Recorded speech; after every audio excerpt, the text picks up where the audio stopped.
Hi, everyone. It's Marcia Martin, the Heart Healer, and today we're here talking about miracles. We want to look at, do miracles still exist? And if they do exist, can they happen for each one of us on this call today and for everyone in the world? And if they can, how can we get ourselves in line to be able to receive one of these fabulous miracles? Now, I have two miracle stories to share with you, and I'm going to do that in just a few minutes. But first, we want to take a look at what the guides are saying about miracles and take away all of the mystery. Because so often, I think when we get into the realm of manifestation, we get really confused when something seems really fantastic and we want it really badly. The minute that we want it really badly, we open ourselves up for the potential for a lot of confusion because our desire to receive this thing starts standing in the way of being able to think clearly, use common sense, or even interact well with the energetic realm. So when that happens, take a deep breath and just know that you're loved, and look at that situation again and see if you can examine or identify the places where you may be cutting yourself off from answers. But I'm kind of getting ahead of myself, so let's look at what the energetic realm wants to share with us about miracles so that each one of us can be in the right place at the right time to receive the miracle we all deserve. So they begin. Dearest hearts, those of you who are afraid to believe that miracles can occur at any time and any place are, in essence, afraid to believe in the existence of miracles because you simply don't understand what a miracle is. In short, a miracle is not something that can rarely happen and is reserved only for special occasions. No, a miracle can be ever present.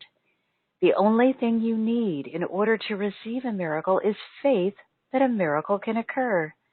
The only thing you need to experience a miracle in your life is the belief that a miracle can happen for you or a loved one.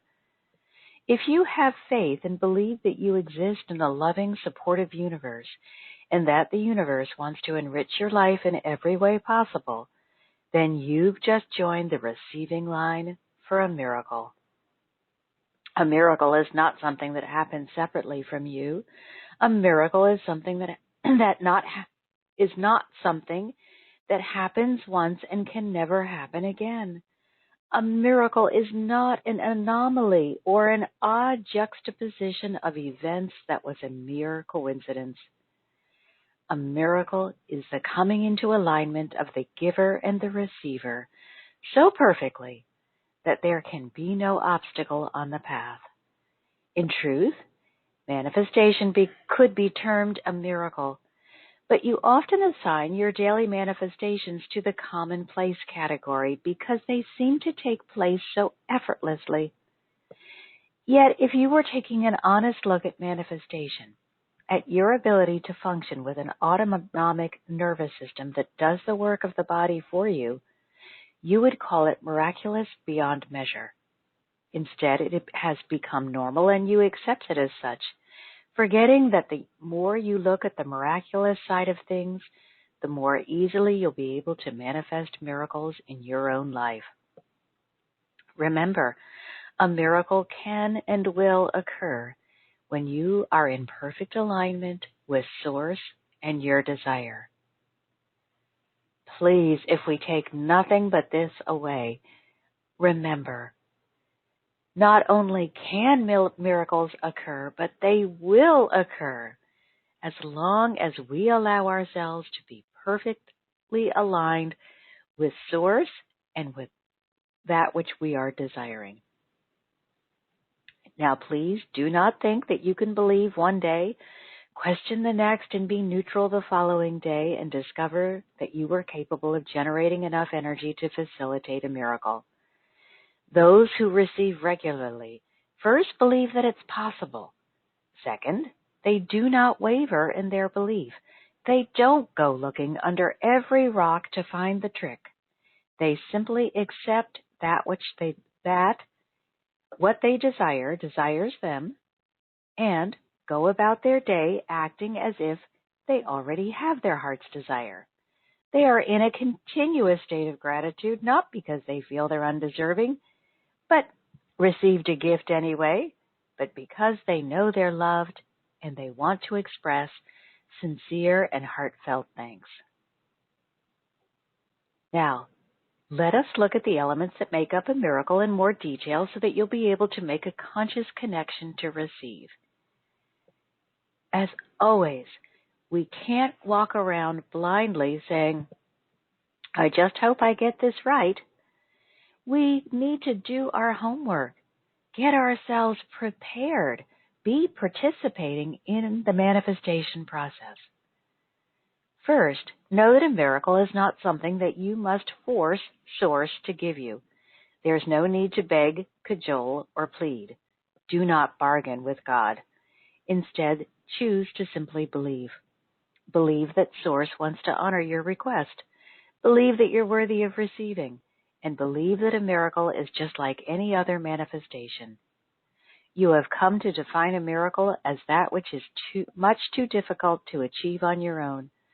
But we challenge each one of you to look at your lives honestly and find the aspect of life that you could have accomplished without a loving Creator.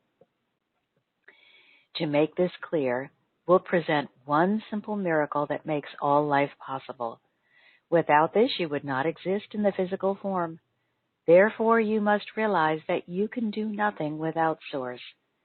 The miracle is, of course, the everyday beating of the heart, the breathing lungs, and the systematic ordering of the body, which makes all physical life possible. You now understand that you do nothing as independent being, separate from the love of Creator, and thus you can expect that that which makes your very existence possible would not withdraw their blessing when it comes to other areas of your life. When you come to understand that miracles are happening to you and through you every minute of your existence, it becomes easier to accept and believe that miracles can occur in other areas of your life as well. Yes, it will require your participation, but it's merely an extension of what you're already doing on a minute-to-minute basis. The difference is just that you've taken for granted that the body will function without your guidance. And yet, you've adopted the belief system that the rest of your life can only happen under your direct control. Can you not see, dear hearts, that your belief is the only thing standing between you and the miracle for which you are desiring? And let's look at that again for a moment. Every single one of us takes for granted that the body is going to function. And it's a big surprise when an illness comes and the body isn't doing what it's supposed to do anymore, and you have to actually help it. It's kind of annoying even. But it's a miracle. The fact that we don't even have to think about our bodies in order for them to work perfectly is a miracle. And we need to allow miracles to be just that simple in our lives. Stop overthinking. Stop trying to manipulate.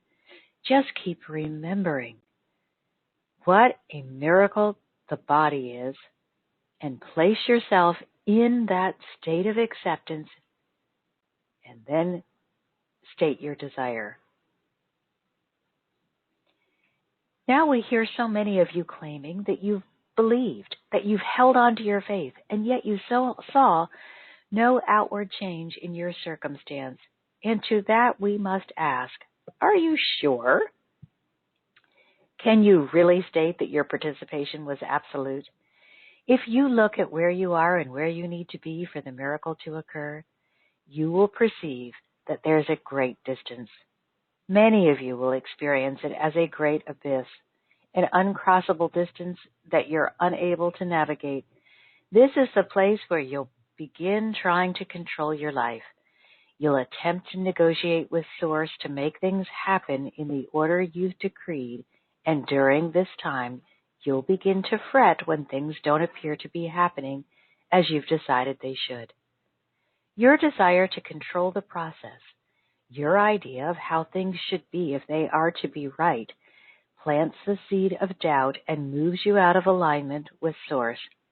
When you're no longer aligned with Source, you're no longer aligned with the miracle you're seeking. Let's look at what would happen if you suddenly decided your heart should beat only when you remembered to tell it to do so. Within a short time, you would forget to issue the instruction. Your heart would fail and your physical existence would cease. In this example, you were not being punished by Source.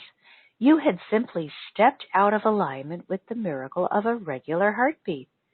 You had decided that you should control your body instead of allowing Source to establish and maintain the rhythm and balance for optimal life. Therefore, that miracle simply stopped occurring in your life. We've got to get off the punishment bandwagon. God is not punishing us. We are stepping outside of the alignment, and that miracle or that manifestation or whatever you want to call it is being produced within that beam that connects you to Source, and you're not there to receive it. God isn't punishing you. We tend to step away. We make decisions that are independent, that are not God-focused or God-inclusive, and sometimes that's okay. But I absolutely guarantee you that each and every one of you can feel when you're stepping out of alignment and when you really, really need to go check in with God before you do the thing you're about to do. If you're really tuning in on a regular basis, participating in your meditations daily, and putting in the effort to commune with God, you will know when you're about to take a step off in the wrong direction. So we can't yell at God or blame God when we realized, I can feel my feet are leaving the path that's best, but part of me just wants to do it anyway. Well, that's okay. There's no punishment for wanting to do it your way. But it may feel like punishment because you're no longer in line for the miracle. You've stepped away from alignment where it is easy and flowing, and you've pushed yourself into the place where you're forcing again.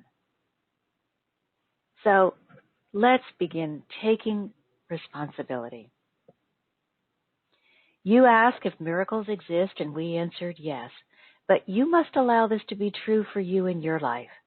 You must stop trying to control the how and the when, and you must stay in alignment with Source while you express complete confidence and gratitude that the miracle you desire is available to you.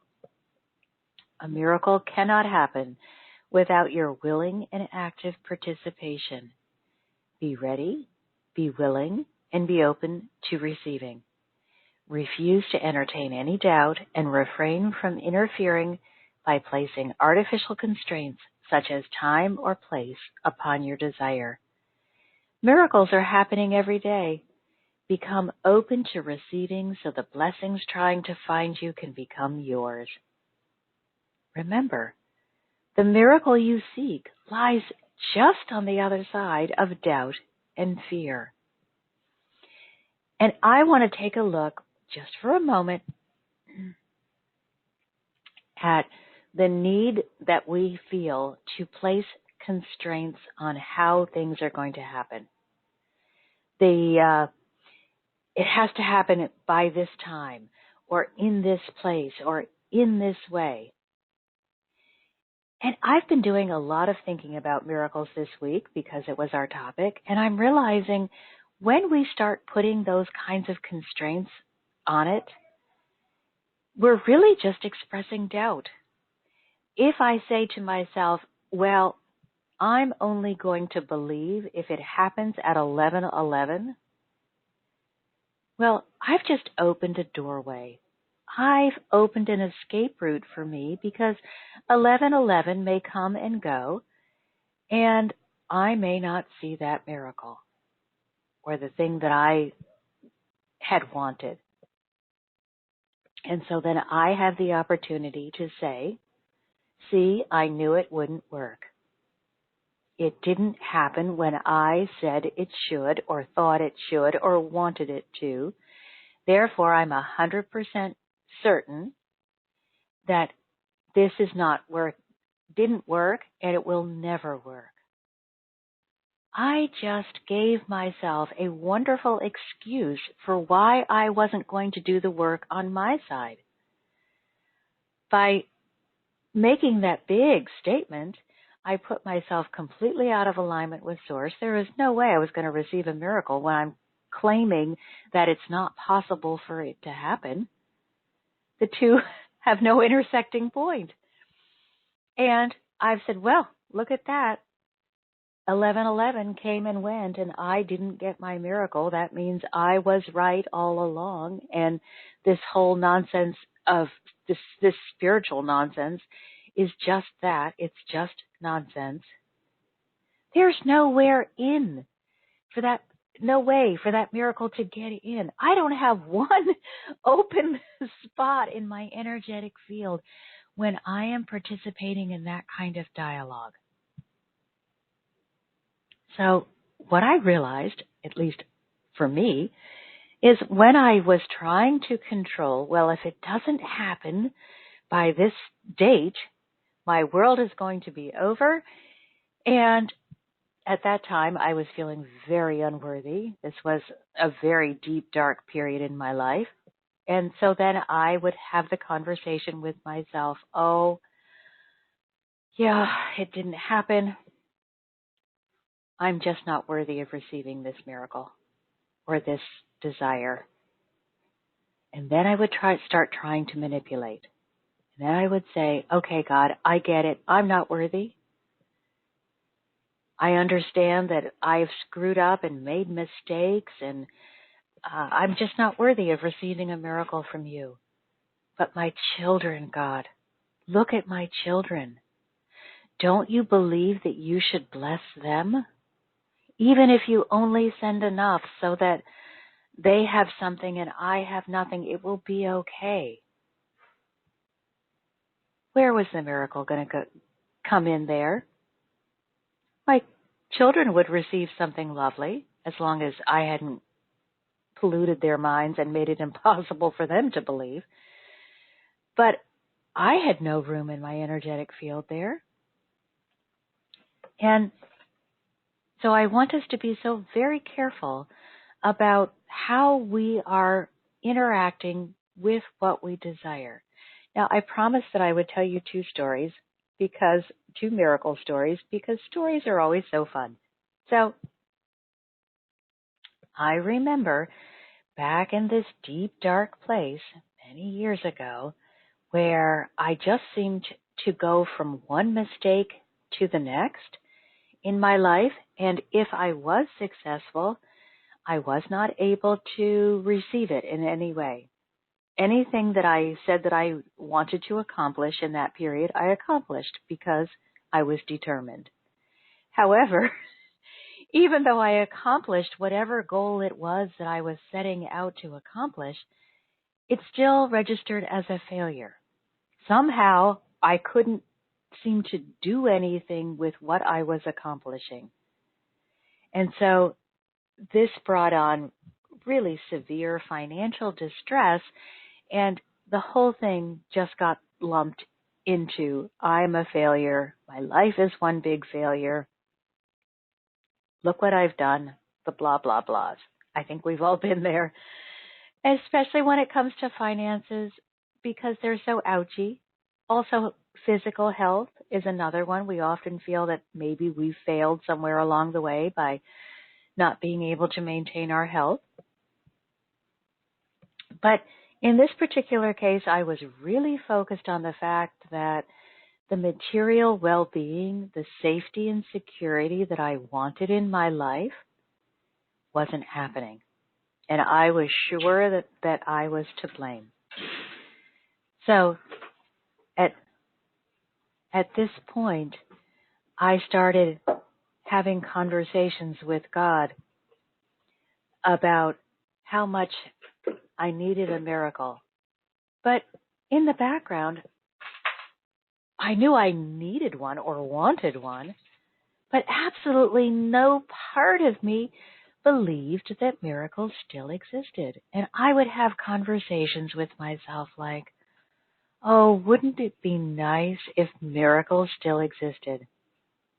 And, perhaps I would go and read about a miracle in the Bible. I think that was during a time when I was looking everywhere for any kind of reassurance. And so I tried reading the Bible as a way to find an anchor. And I would read the miracle stories and I'd just think to myself, oh, I wish I was alive then.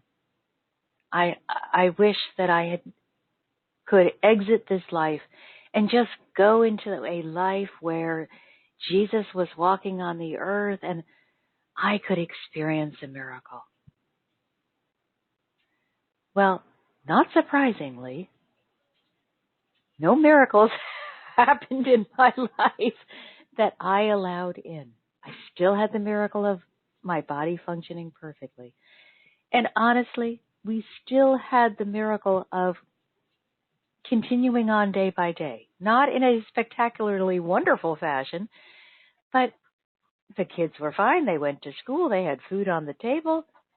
That was a miracle, especially given my mindset and how negative I was at that time and how much I was pushing away the help without realizing it. So at that time, my mantra was sort of, oh, I just wish miracles still existed.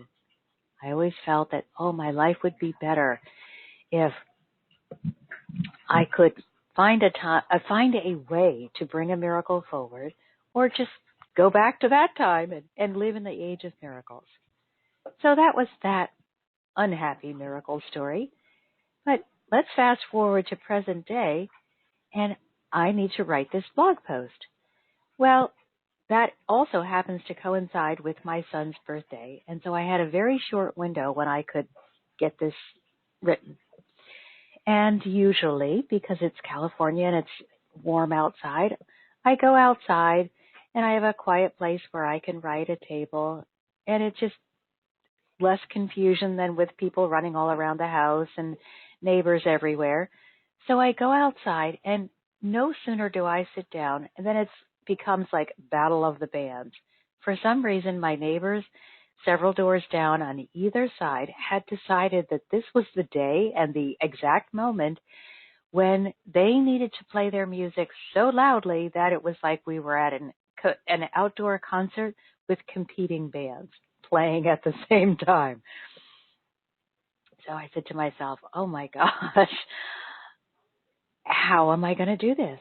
Because these are channeled and I have to have some bit of quiet in order to kind of connect and feel that I'm where I needed to be in order to receive the information. So that went on for a little while, and I'm taking my calming breaths. I'm talking to the angels. Hey, our subject is miracles, and I could really use the miracle of being able to channel this blog post. If you can't get them to turn off the music or at least turn it down, help me just be open to receiving.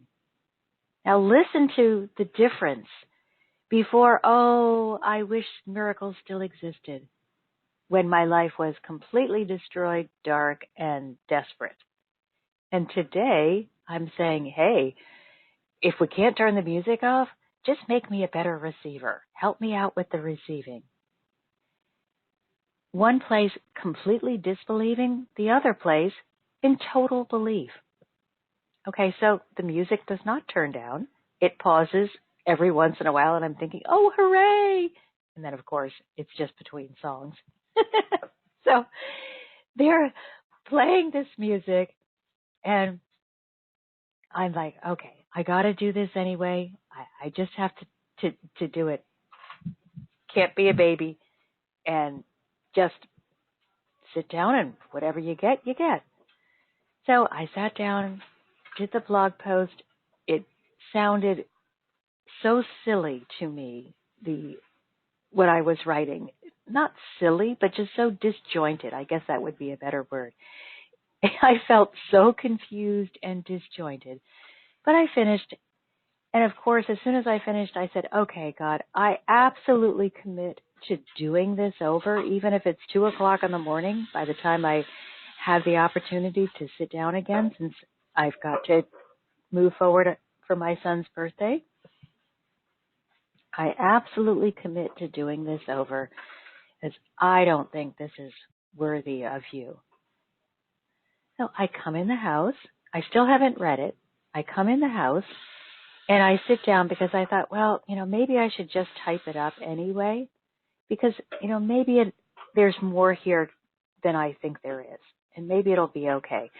And if I have it typed, then I can go on and do my son's birthday, and I'll know that all I have to do is just do the finishing touches and get it out there, and I'll honor my list, because all of you on my email list get everything the day before.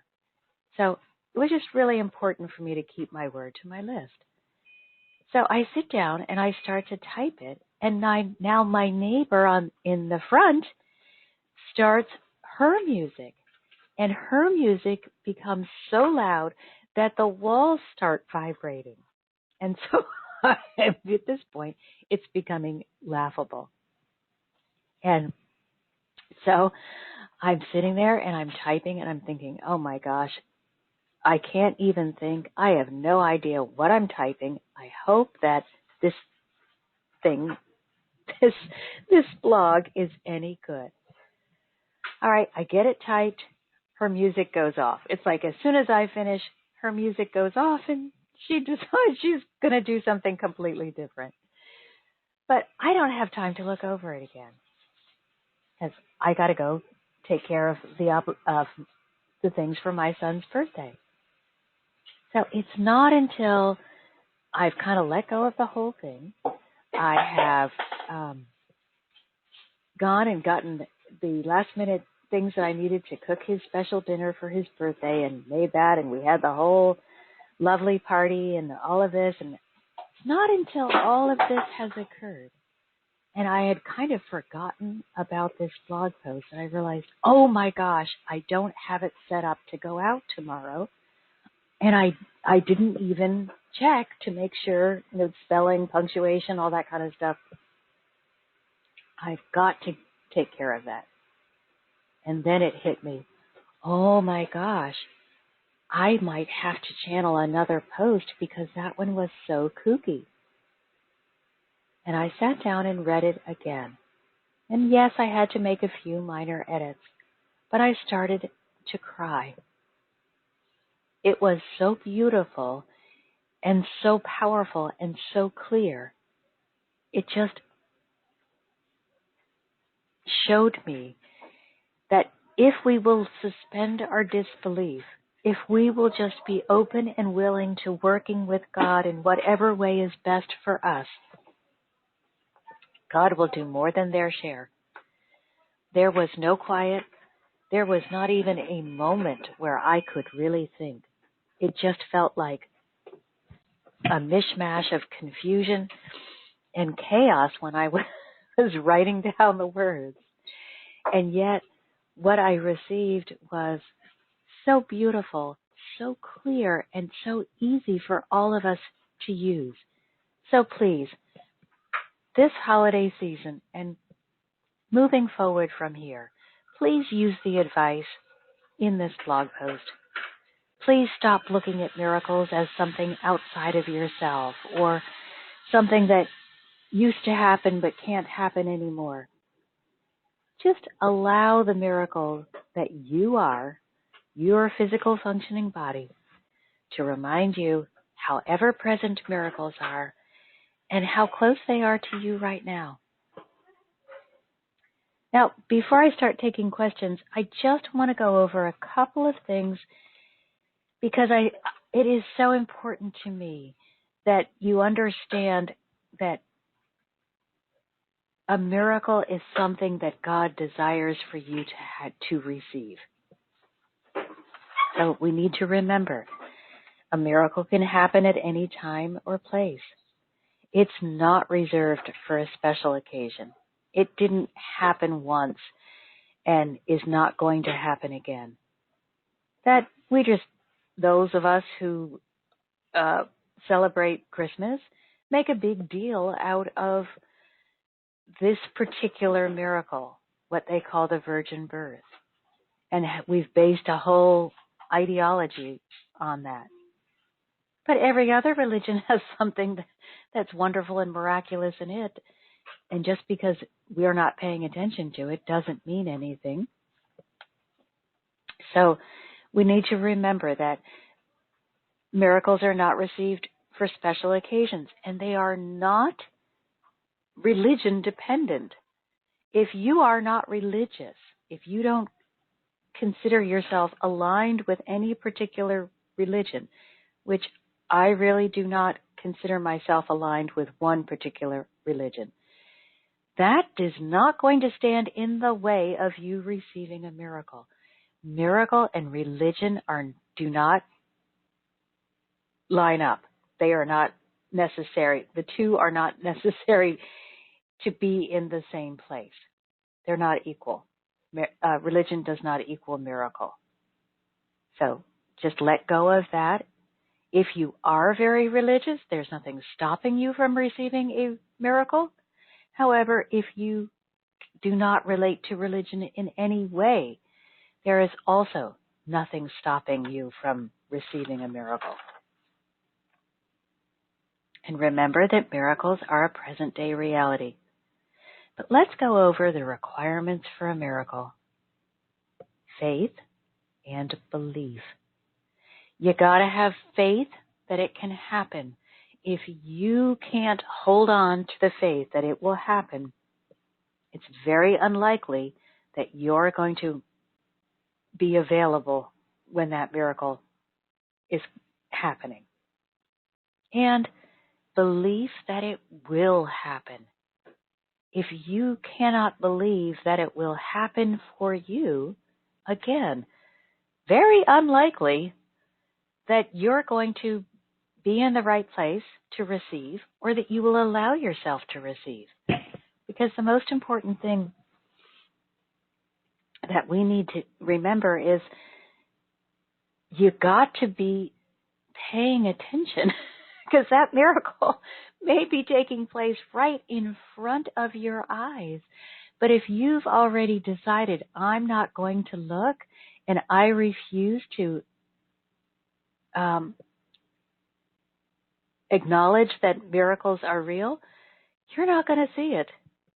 And you'll still go on with that attitude of, oh, it can happen for other people, or it used to happen, or it won't happen for me, or any of those kinds of miracle-destroying beliefs.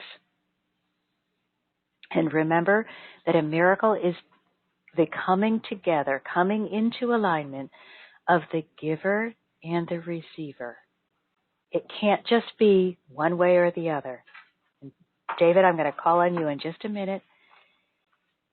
Here's one other very important understanding of miracles. It requires the consistency of your efforts. You cannot be one day, oh yeah, next day, oh, I don't think so. You've got to express sincere gratitude, not that, oh, I hope so, oh, thank you, maybe. No, get serious about this. No begging or pleading.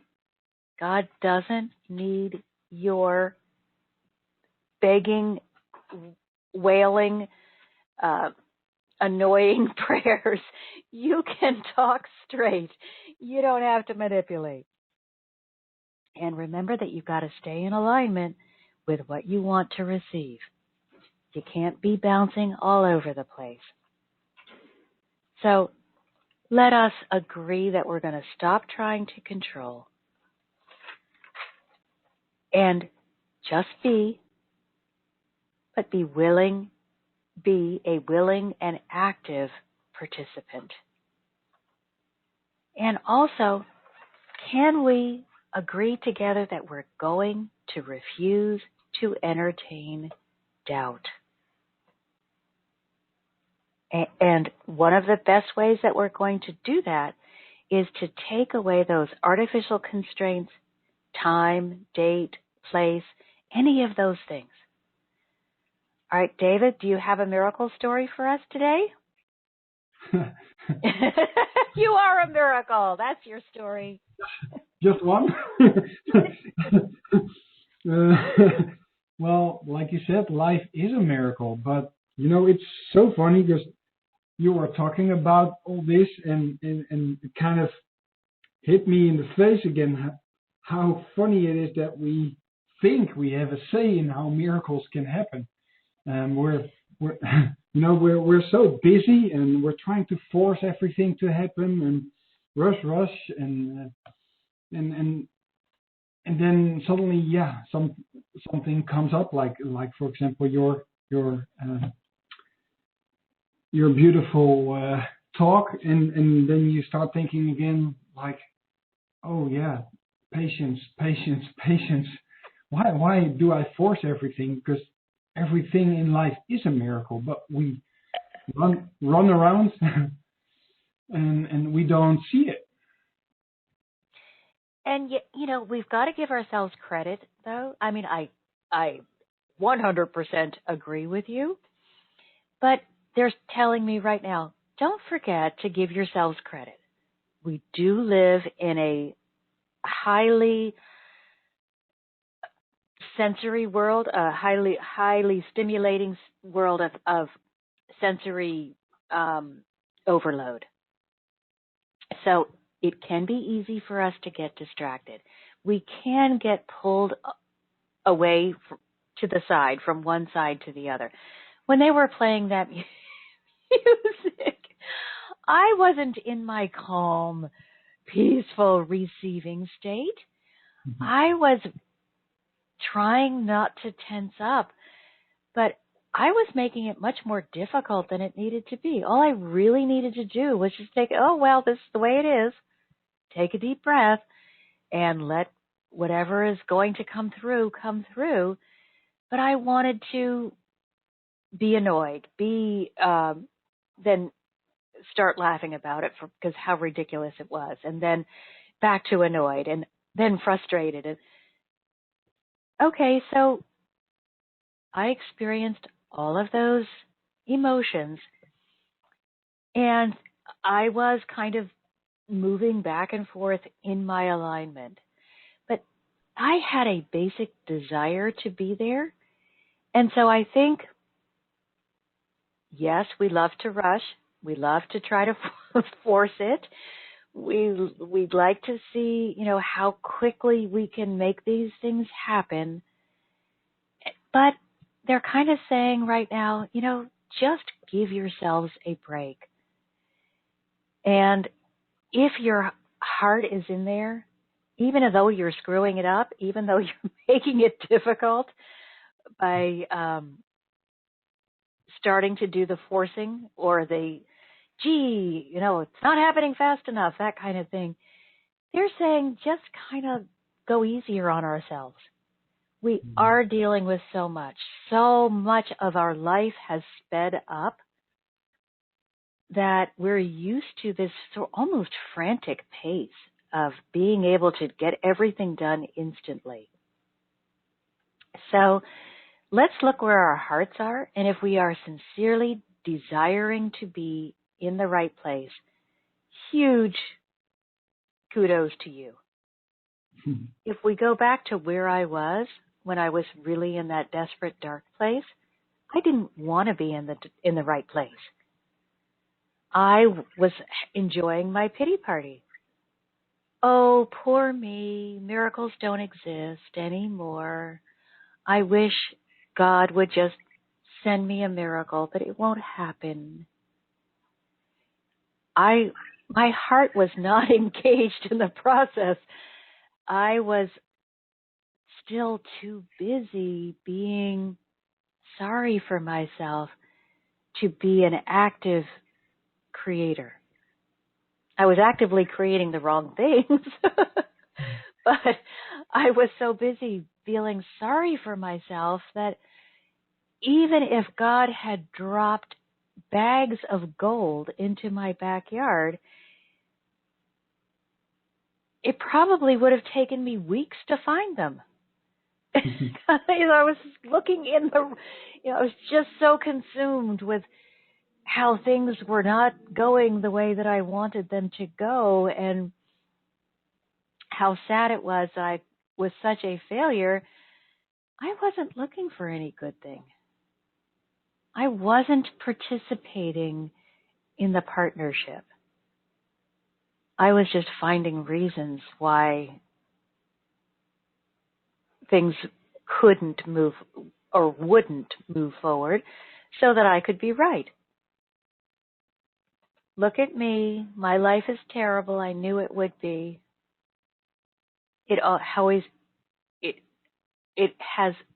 It's been this way continuously. Any of those conversations that we all love to have when we're in our little ruts. Mm-hmm. Now, on the other hand, though, if you find that you get in that little place where you're kind of like hamster on a wheel, it's okay to have a few minutes of that and really examine, what am I bringing to the party here? What's going on? I have found that it's much more effective for me to entertain it for a little while, to kind of look at everything that is coming up, all of this baloney that I'm participating in, so that I can then make a game plan to move away from it, or I can start setting alert signals for myself about certain incidents. So using that example from before, when I was, look, nothing I do ever works out. I work so hard, everything I do just seems to turn into nothing. I would have today looked at that and said, okay, every time I start thinking about the effort that I'm making, the effort appears to be huge and the reward seems to be very small. So I'm going to be really careful about the way that I am talking about the effort that I'm putting out or what I'm receiving. I'm going to get really excited about what I'm receiving, or I'm going to really minimize the effort that I'm putting out, because those are two areas where I'm really getting pushback. I got some stuff to work out in those two areas. And so I would be on the alert to change my conversation that I was having with myself or with others in those two particular areas, or however many tended to have popped up, so that I don't keep detouring onto the pity train. And that's a very loving way to correct yourself without that harsh, oh, you're so stupid, look what you've done, nah, nah, nah, nah, nah, which is going to take you off on another detour of self-criticism. So, David, brilliant that you brought that up to us, and angels, thank you. We're off on a whole new tangent of how to catch ourselves in the act of sabotaging without then running into self-criticism. So we just have to kind of be aware, and I think put in place some alerts when we're in a sensitive area.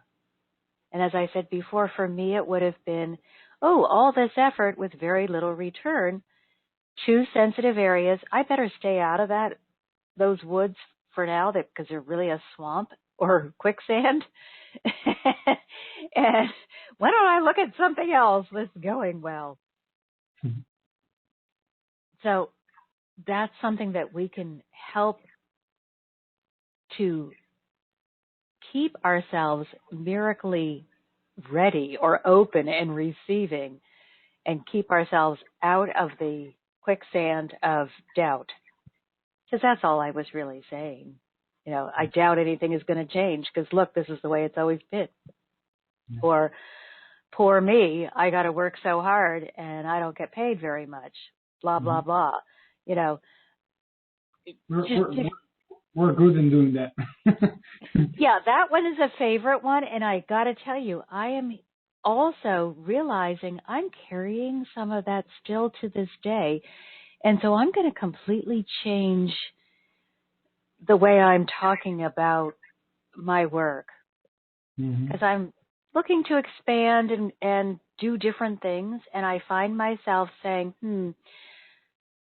I'm just not doing it quite right, or, I'm not understanding, or I don't seem to be successful here, or whatever.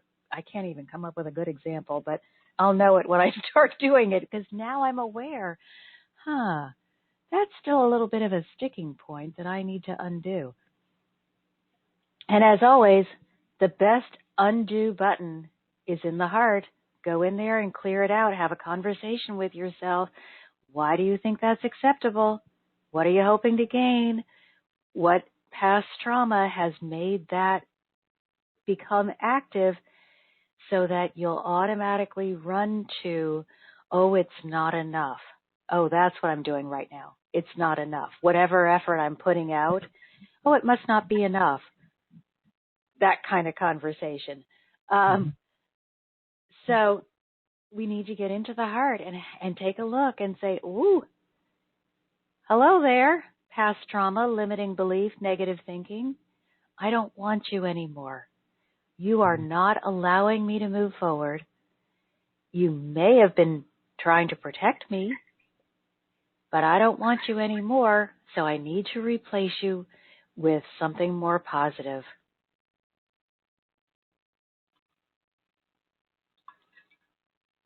But what else do you have for us today, David? Do you have a miracle story that you want to share with us? Well, I don't know where to start, but like I said, there's so many miracles happening around us, and I think especially at this time, if we're open for receiving and take a step back, we will see more miracles. Oh, excellent point. Say that again, David. That was brilliant. We need to, if I had we need to stay. A highlighter, I would be highlighting your words right now.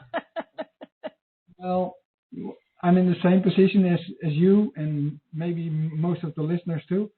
It's like we're at a shifting point in the world that we need to stop forcing and take a step back so we can see the miracles happening.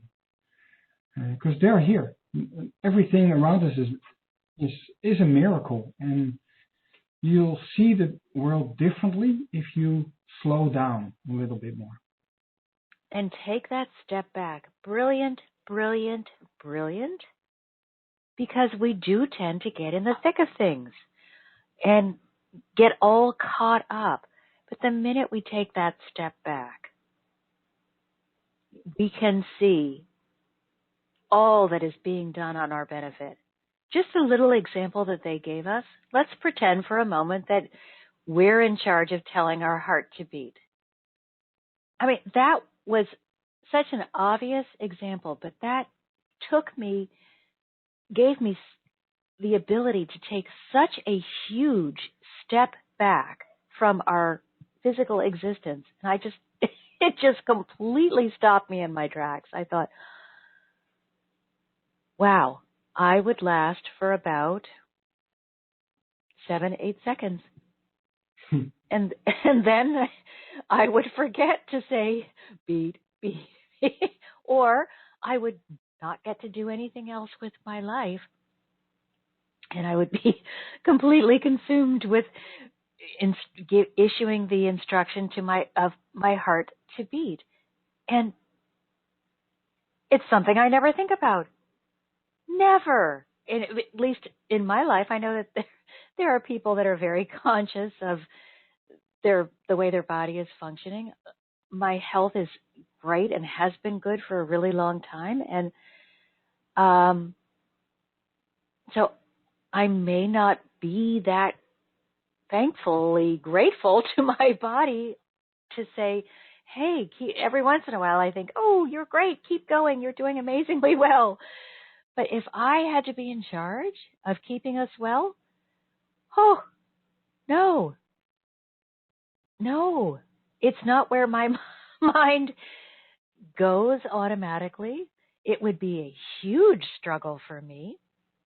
I'm not a real physical fitness enthusiast, and that's not exciting to me. So I would really be out of luck if I had to be in charge of my heart, because it would be so opposite from the way I'm functioning now. And that is just so perfect, David. We got to take that step back. For me, they showed me using that little analogy with the heart. But wow, thank you, David. Take a step back. Every time we feel it's not going quickly enough, it's not going in the way we think it should, it's not growing fast enough or whatever, take a step back. Wow. Thanks, David. And now I'm going to bring on Doug. Okay. Hi, Doug. Do you have a miracle for us? Oh, yeah. Thanks for doing the call. Right on. Happy Christmas, everybody, everyone, David, other people listening. And I am living in Dallas, Texas, and it's beautiful. It's cold again. It's rainy. But it's extremely beautiful. Oh, it's not snowing, but it's cold and rainy. Cold rain. It's nice to be. I think I could hear some birds singing earlier too before I woke up, or while I was waking up. I was taking that time before, upon waking, it's a regular process. Just taking some time to think and feel and all that. So, yeah, the thoughts that I have, want to bring to it or offer to the call is to just be your miracle. Just be the miracle that you are, as best as you can. But it's, for me, it's a little bit embarrassing. It's self-help. It's like, why am I so embarrassed? Why am I so embarrassed to be a miracle? And I know the reasons. And so, I'm thinking, there's this call today. Marcia's doing the call. I know other people are going to be on there. And I read the headline, and I got up right in time.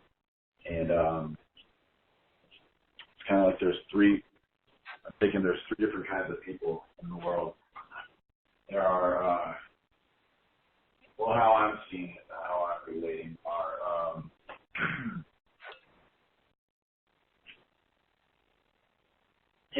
because we're all, each one of us, we're all born a miracle. We all are miracles at birth, truth. So, Merry Christmas and happy coming of the coming and the return of the Messiah, I suppose. And I love the idea of the virgin birth, because I feel in my heart, I know it's true. And, believing the Christmas miracles that are everywhere in all around us. So really praise God. And, however, I can only speak for myself. For so long, I've been trying to speak in terms that include others, but just because I've seen and experienced so much judgment or witnessed so much judgment, but it's all right because I got a full pot of coffee right now. That's a miracle. I got some half and half in my refrigerator. I got a nice and cold rainy day that I got to drink a nice, delicious, yummy, hot cup of coffee. Cream it. And so basically I think what's important is to not maybe spend so much time trying to convince others of your miracle. And people will believe when they want to. And unfortunately, I have done everything but nailed myself to taking myself out to show some things that are, for me, and are beautiful and important. So yeah, kind of like letting go of the effort and just being and living who we are in every sense.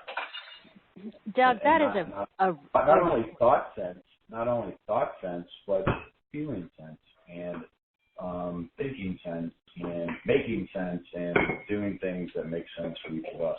It's the best I can do. Yes. So these three kinds of people that I'm talking about, I don't know if I can mention that, but they're like people that they're the believers. Well, I don't want to classify, but they're the people. They're the they're essentially they are us, and then they are the ones that doubt us, and then there are the ones that and that don't believe, and then there are the ones that want to hurt us. So I try. I don't know. I can't do the latter two. Well, Doug, what I want to take out of what you're saying, because it's really so beautifully brilliant. David reminded us, hey, take a step back so you can see what you really have, and that's going to build your faith. And what you're sharing with us is open up and realize how wonderful you are, but you don't have to convince anybody else. Let them do it when they're ready. And it's okay for you to receive something and someone else not receiving it. I think so often that those of us who are wanting to be part of this new movement become very upset when it feels like, well, I received, but Tom didn't. And we feel like that's unfair and we want to go fix it. I think we've got to get out of the fixing business and just be an example. So if Tom had wanted it, Tom would have received it because Tom would have lined up. So yeah, you want to share with Tom, hey, this is what I've been learning, or this is what's working for me. Things like take a step back and get out of doubt and fear and, all of the things that we share with each other. But then it has to be hands off and just be okay, even if Tom is not able to receive at this time. It's not going to take anything away from you. That's one thing I hear. Oh, well, will I stop receiving if Tom doesn't receive? And you're also not responsible, so you don't have to beat yourself up or cut yourself off from receiving just because Tom has decided they don't want to at this time. So please, all of us on this call, in this community, take a step back, look at what an incredible miracle you are, and Just let go of whether the other person is receiving. It's not your job to make them receive. Set a great example, encourage them, share your knowledge, but then you have to let go of whether or not they get it. Just stay in your own lane and do your own thing and be the best example that you can be, and more people will get it. But some people are deliberately choosing at this time not to get it. And that is not because you did something to them or you didn't do something to them or whatever. So it's okay. And I'll share one quick story before I have to go. When I was teaching elementary school, I would always tell the kids, hey, every paper that goes home is going to go home with 100, because there's no sense me sending home a failing paper, with a paper with a failing grade, because that just shows that I didn't do a good job sharing with you the knowledge that you need. So we're going to do this material over and over again until you're able to get a good grade on it, and then I will know and you will know that you've understood the material. So our policy was, and this is second grade, so this is why it's possible, that nothing goes home without 100. But then we got to the end of grade test, and these kids all year long had been taking home 100 papers. Sometimes they would have to do the paper over many times in order to get to that 100, but they were earning hundreds. And we got to the end of grade test, and I give them all their information, and all of the children are working. And then I look up and I see that one little boy has decided he's going to quit. He's got his head down on his desk and he's done. And I walked over to him and I said, "What happened? Why aren't you working? Have you finished?" "No, I don't want to do it anymore." I said, "Come on, honey. You've been with me all this entire year. You know this information. This is easy for you. You can do it." "No, I've decided I don't want to do it." Now, that is the moment when it was no longer my responsibility. Up until that point, they were my students, and I was responsible for making sure they had the best opportunity to learn. But as soon as he said, "I don't want to participate, I don't want to do it, I refuse," I was no longer responsible for his failure or progress. He had taken that role away from me. So when we have people in the spiritual community with us who are saying, "I don't want to," you're not responsible for them. But when you have someone who says, "I really need to be encouraged right now," or "Can you help me out? Can you share some things with me?" Now you are responsible. If they are open and willing to participate, you are responsible. You all have knowledge that can help another person. But you are under no obligation. If the person says, "No way, get out of here, I'm not buying this," you don't have to run after them. And actually, please don't, because there's a person 2 blocks, if you just kept walking, there's a person really needing to hear what you have to say 2 blocks ahead. And if you're running after the other person who's shut down, that person that really needs you won't be able to get the time or the information from you that they need. So open your hearts to giving and sharing, but please do not open your hearts to receiving the rejection from someone else. That's their choice. It's not on you. All right, everyone, that's all we're going to do for today. Our time is up. Thank you so much for being here and being part of the miracle that has become my life. I love you all and appreciate you all so much. To those of you who celebrate Christmas, Merry Christmas. To those of you who have another holiday, may this holiday be filled with joy, love, happiness, And may every single person's life listening to this call or just in our energetic realm move in a way that they begin to experience more love, joy, and peace in every way possible. If you need help or you're interested in more information like this, please go to my website, Marcia Martin, thehearthealer.com. Marcia spelled M-A-R-C-I-A. Again, it's Marcia Martin, thehearthealer.com. Or if you want to send me a message, it's Marcia, M-A-R-C-I-A, at marciamartin, thehearthealer.com. Please sign up for my email list, and you will never miss one of these calls. And you'll get all of the daily inspiration and whatever other goodies I can come up with before I share them anywhere else. So again, happy holidays to everyone. Much love. We will have a call next week, and we're going to be looking at how to change your identity from fear, worry, and anxiety to love, joy, and peace, because now we're going to be moving into that new year, and we want to do it with the best attitude possible. So sending you all my love.